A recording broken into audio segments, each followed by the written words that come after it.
So let's see what's going on here. I think I remember this day, but as we read a little more. Now, I'm pretty sure I remember this day. It is a Saturday, so I do remember this day. So let me tell you about the silly, silly little concern that was driving me insane. We all know how ridiculous we can get. Here's what happened. Are you ready for this? Remember, I'm getting ready to move. I had a cell phone with a cell phone plan that only had free minutes in New England. And I'm now moving to North Carolina. So I realized that I need minutes that are broader than that. And at this time, I still had, my boyfriend, Ron, who now was living in Colorado. I had Dove in New York, who I was talking to at the time on the phone. And I really felt like I needed a nationwide plan so I could talk to Dove and Ron from North Carolina. So I went on Friday and got a new cell phone with a nationwide plan. And I wanted to do it before I left because it seems like, I don't remember why, Dove, but I knew I wanted to be able to talk to you during my 3-day drive. So I didn't want to wait till I got to North Carolina to get the new cell phone. I wanted to get it while I was in Boston so that during my drive I could talk to Dove and, of course, my boyfriend Ron as well.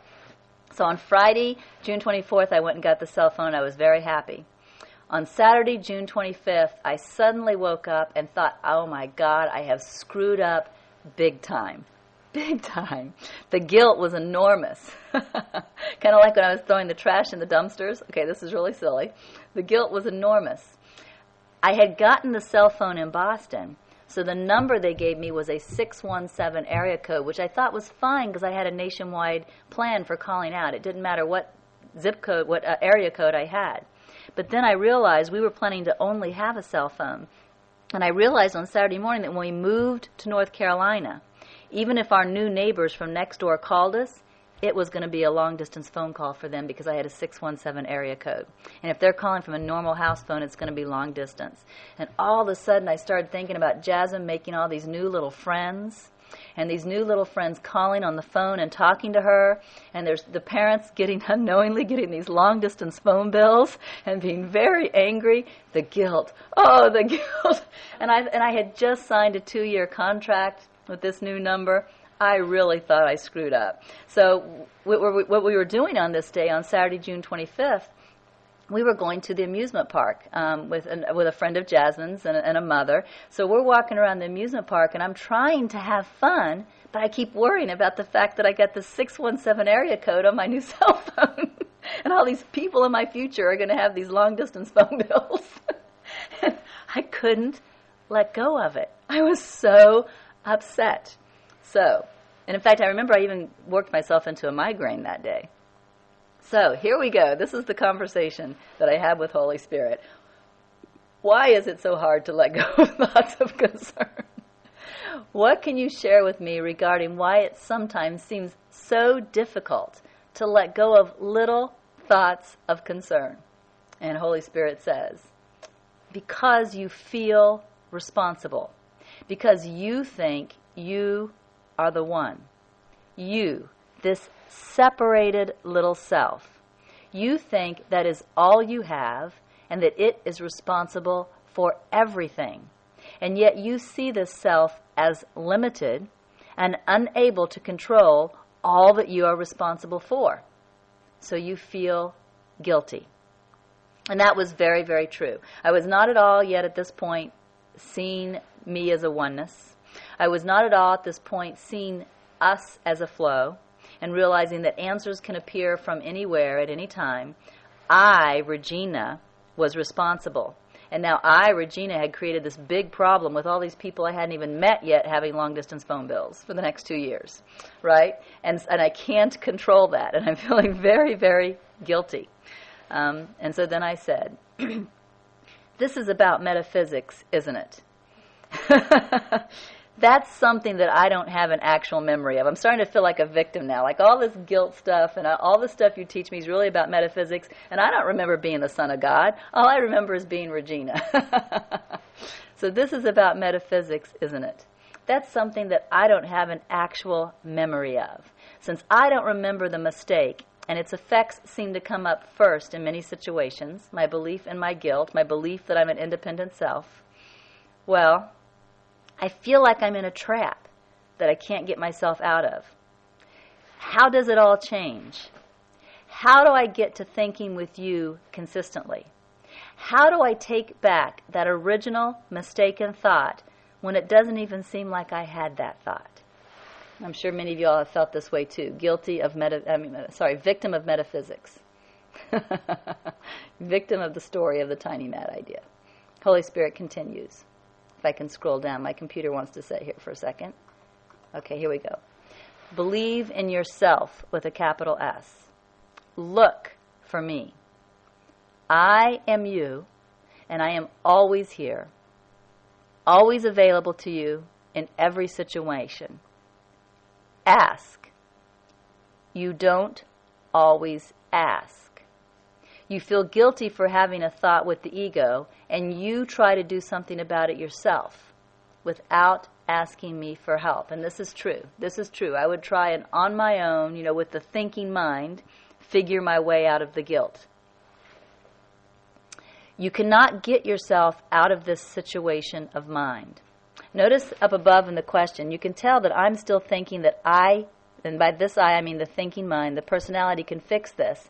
Because notice I say I feel like I'm in a trap that I can't get myself out of. Do you see how I'm still thinking that I, the little one, am responsible and have to fix this? But Holy Spirit says you cannot get yourself out of this situation of mind. The one who seems to know only separation is again feeling responsible and alone. I have to do this, it says, because it thinks all power comes from itself. This is indeed chasing your own tail, and you can see how this effort will take you nowhere. And this is reminding me of the image of looking at the thinking mind as a wind-up toy.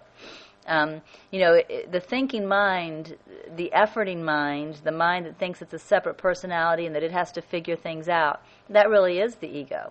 And what happens whenever we use the thinking mind to try and figure out how to wake ourselves up, we're using the thinking mind. It's like we're winding it up again. And if we keep winding it up again, it's never going to die down. This is another reason why the Holy Spirit teaches rest and trust. Rest and trust, because we have to let that thinking mind die down through lack of use, through trusting the Holy Spirit. So it really is like chasing your own tail when you're trying to use the thinking mind to let go of the thinking mind. It ain't never going to happen. And so that's what the Holy Spirit is pointing out here. Holy Spirit continues. Accepting me as your answer is important because I am your answer. As long as you depend on the separated self to help you out, you will continue to believe in separation and not get out.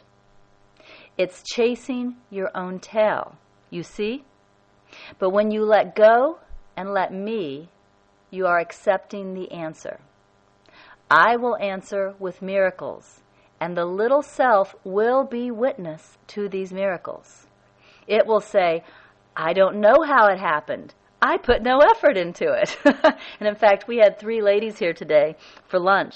And they were at various stages of understanding oneness. One is actually a teacher. It has a lot of understanding. He's been listening to Spirit a long time. The other one, if we were going to label them advanced and intermediate and beginner, the other one was kind of intermediate. The other one, complete beginning. She never heard the word oneness until she came here today. So very much a beginner.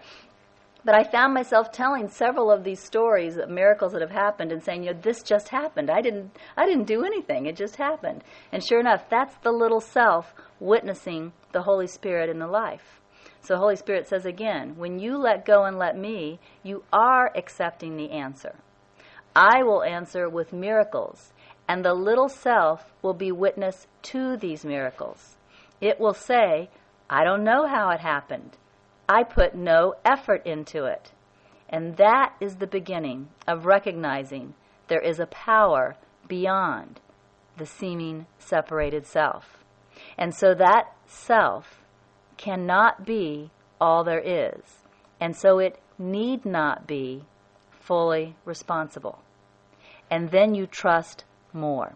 And that's true. We all know that as we experience miracles or as we experience things happening without our effort, we let go and we trust more.